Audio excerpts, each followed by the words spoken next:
I love you. మీరు ప్రేమించక ముందే నేను మిమ్మల్ని ప్రేమించాను.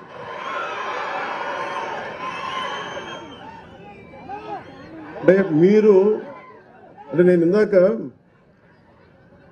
శబరి గారు మాట్లాడుతా జన సైనికులు చాలా గట్టి వ్యక్తులు అంటుంటే, అంటే ఎంత గట్టిదనం లేకపోతే వీర మహిళల్లో కానీ జన సైనికుల్లో కానీ, అంటే ఎప్పుడు కూడా గెలుపులో నేను మనుషుల్ని లెక్కించను. నేను మనుషుల్లో గెలుపుని విజయం డబ్బుని లెక్కించను. కానీ కష్ట సమయంలో నువ్వు ఎలాగున్నావు, కష్ట సమయంలో మీరు నిలబడ్డారు, బలంగా మమ్మల్ని అందరినీ నిలబెట్టారు. అంటే ఏం లేదు, అంటే రోడ్ల మీదకి ఇక్కడున్న వేదిక పైన నాయకులందరూ తెగించి రాగలరు. కానీ వెనక మీరుండి మీరు బలం ఇస్తే 175కి మనం 164 సీట్లు కొట్టగలిగాము, 21 పార్లమెంట్ సీట్లు. అంటే ఇది సామాన్యమైన విజయంగా దేశం తల తిప్పి చూసిన విజయం అది. అలాంటి విజయానికి మీలాంటి యువత కానీ మీలాంటి కమిటెడ్ వ్యక్తులు లేకపోయినంటే ఈ పాటికి ఇది సాధ్యమయ్యే పని కాదు. అంటే మీరు స్ఫూర్తి పొంది మాకు బలాన్ని ఇచ్చి, ఇప్పుడు నాలాంటి వాడు కూడా పోరాటం చేయగలడు. కానీ మీరు మా వెనక నడవకపోయిండుంటే నాలాంటి వాడు కూడా ఏం చేయలేడు. అందుకని ఈ ఘన విజయం ఆంధ్రప్రదేశ్ ప్రజలకి, ఆంధ్రప్రదేశ్ యువతకి, ఆంధ్రప్రదేశ్ మహిళలకి మీది విజయం. అది మీరు విజయాన్ని ఇచ్చారు కాబట్టే కర్నూలు జిల్లాలో 119 కిలోమీటర్లకు గాను 117 కిలోమీటర్ల సీసీ రోడ్లని 75 కోట్ల రూపాయలతో చేయగలిగామంటే అది మీరు ఇచ్చిన శక్తి. అది అలాగే జాతీయ ఉపాధి హామీ పథకంలో 98% రోడ్ల నిర్మాణాన్ని పూర్తయ్యాయి. దీనికి మనస్ఫూర్తిగా కలెక్టర్ రంజిత్ పాషా గారిని మనస్ఫూర్తిగా వారికి నా అభినందనలు తెలియజేస్తాను. మిమ్మల్ని స్ఫూర్తిగా తీసుకొని అందరూ పనిచేయాలి అనేది నేను నా విజ్ఞాపన అందరికీ. ఇవన్నీ కూడా మన పల్లిపొండ కార్యక్రమంలో గ్రామ పంచాయతీలు మీరు చూడండి, ఫస్ట్ టైం గ్రామ పంచాయతీలకు ఇప్పుడు దాకా 100-300 లెస్ దెన్ చాలా తక్కువ డబ్బులు ఇచ్చేవాడు. మనం వచ్చిన తర్వాత గౌరవ ముఖ్యమంత్రి శ్రీ నారా చంద్రబాబు గారి నాయకత్వంలో ఎన్డీఏ కూటమి ప్రభుత్వం ఏర్పడ్డాక జాతీయ ఉపాధి హామీ పథకం కావచ్చు, పంచాయతీరాజ్ వ్యవస్థ కావచ్చు, పటిష్టం చేయడానికి ఆయన నాయకత్వానికి మనస్ఫూర్తిగా అభినందనలు తెలియజేసుకుంటూ, కృతజ్ఞతలు తెలియజేసుకుంటూ నారా చంద్రబాబు నాయుడు గారికి పల్లె పండుగ విజయవంతం ఏంటంటే ఒక బలమైన ముఖ్యమంత్రి, అనుభవశీలురైన ముఖ్యమంత్రి ఉంటే ఎంత బలంగా చేయలు నాలాంటి వాడు నేర్చుకుంటాడు. ఎప్పుడు ఒక సీనియర్స్ దగ్గర మనకంటే అనుభవజ్ఞుల దగ్గర తీసుకుంటాం, మనకంటే అనుభవజ్ఞుల దగ్గర నేర్చుకోవడానికి నేను ఎప్పుడు సంసిద్ధంగా ఉంటాను. సో అలాంటి కర్నూలు జిల్లా పల్లె పండుగలో భాగంగా చేపడుతున్న ఈ కార్యక్రమాల్లో మొదటి స్థానంలో మన కర్నూలు జిల్లా ఉంది. ఇక్కడ అందరికీ కూడా నా ప్రత్యేక అభినందనలు తెలియజేస్తా ఉన్నాను.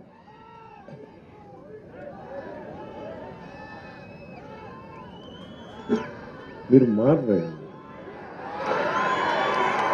నేను పల్లె పండగ, పంచాయతీరాజ్, సీసీ రోడ్లు, దేశం బాగుండాలంటే మీరు ఓజీ సరే కానివ్వండి, నేను ఏం చేస్తాను. మీ శక్తి ముందు శబరి గారికి కూడా చెప్తున్నా, బైరెడ్డి శబరి గారికి కూడా, నాకు కూడా వీళ్ళ శక్తి ముందు నా శక్తి కూడా సరిపోదమ్మా. వీళ్ళు గొడవ పెట్టుకున్నా నేను కూడా ఆగలేను. అందుకని వీళ్ళకి నమస్కారాలు తెలియజేయడం తప్ప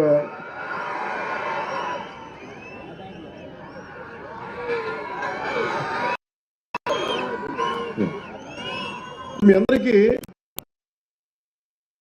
ఒక జాతీయ ఉపాధి హామీ పథకం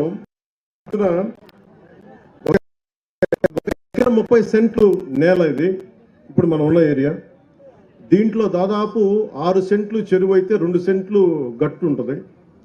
సో దీనికి మొన్న గౌరవ శాసనసభ్యులు చాలాసార్లు, మీకు ఎవరైనా సరే గత ప్రభుత్వంలో జాతీయ ఉపాధి హామీ పథకం ఎంత గొప్పది అనేది ఎవరు మీకు తెలియజేయలేదు, ఎవరు లబ్ధి పొందుతారో తెలియదు. ఈరోజు నేను మీకు పరిచయం చేయదలుచుకున్నా. ఎవరైతే ఈ రైతు ఎవరో రాజన్న గారు ఉన్నారు వారిని, అలాగే ఈ ఎవరైతే మనకి ఈ ఉపాధి హామీ ఈ పథకం, కూలీ పథకం కింద ఎవరైతే వస్తున్నారో వాళ్ళని వేదిక పైన మీకు పరిచయం చేయదలుచుకున్నాను. ఎందుకంటే వాళ్ళ కోసం చేస్తున్నాం. ఇదేదో మేము అబ్స్ట్రాక్ట్గా ఒక అర్థం కాని ఒక అగమ్య గోచరమైనది కాకుండా మీకు నిజమైన మనుషులు, ఎంత గొప్పది కార్యక్రమం, వాళ్ళు ఎంతమంది లబ్ధి పొందుతారు. రజని గారు మీరు అక్కడ ఉన్నాను, అందరు నమ్మని చెప్పండి.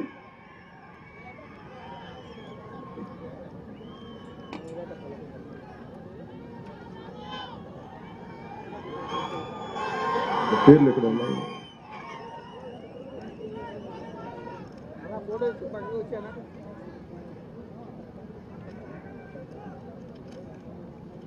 వేదిక పైకంటే వీరు సుర రాజన్న గారు, ఈ భూ విస్తీర్ణం ఎకరం 30 సెంట్లు, పుడిచెట్ల గ్రామానికి సంబంధించి. అలాగే జాతీయ ఉపాధి హామీ పథకం వేతనదారులు శివశంకర్ గారు, లక్ష్మి గారు, రేణుక గారు, విజయుడు, చిన్నమ్మ, రేణుకమ్మ, నాగలక్ష్మమ్మ, అబ్దుల్ రహీం, లక్ష్మీ మేరీ, సుర శివశంకర్ వారి అబ్బాయి. అంటే వీరందరినీ ఎందుకు మీకు పరిచయం చేస్తున్నానంటే, ఈ జాతీయ ఉపాధి హామీ పథకం ఉపాధి లేక నలిగిపోతుంటే మాకు ఉపాధి కావాలి అంటే జాతీయ ఉపాధి హామీ పథకం పనిచేస్తుంది.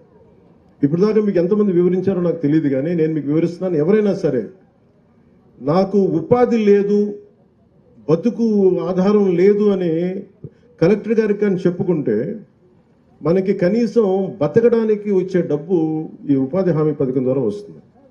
ఇది ఎవరైనా కావచ్చు. దీనికి ఒకటే క్రైటీరియా, దీనికి కష్టపడి పనిచేయాలి. ఇక్కడున్న ఇందాక మన శశిభూషణ్ గారిని అడుగుతాను, ప్రిన్సిపల్ సెక్రటరీ గారిని చాలాసార్లు అడుగుతాను, మళ్ళీ పదే పదే అడుగుతాను, మీకు అర్థం చేసుకోవడం ఇంకోసారి అడిగాను ఆయన్ని. జాతీయ ఉపాధి హామీ పథకానికి కావాల్సిన అర్హత ఏంటి అంటే ఆయన ఒకటే అడిగారు, చెప్పారు.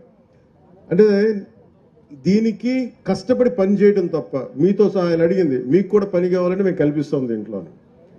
అంటే మీరు కూడా పని చెయ్యాలి, నాకు ఉపాధి లేదు అంటే రేపు పొద్దున నాకు పని లేనప్పుడు ఖచ్చితంగా నేను కూడా జాతీయ ఉపాధి హామీ పథకం కింద పని చేస్తాను.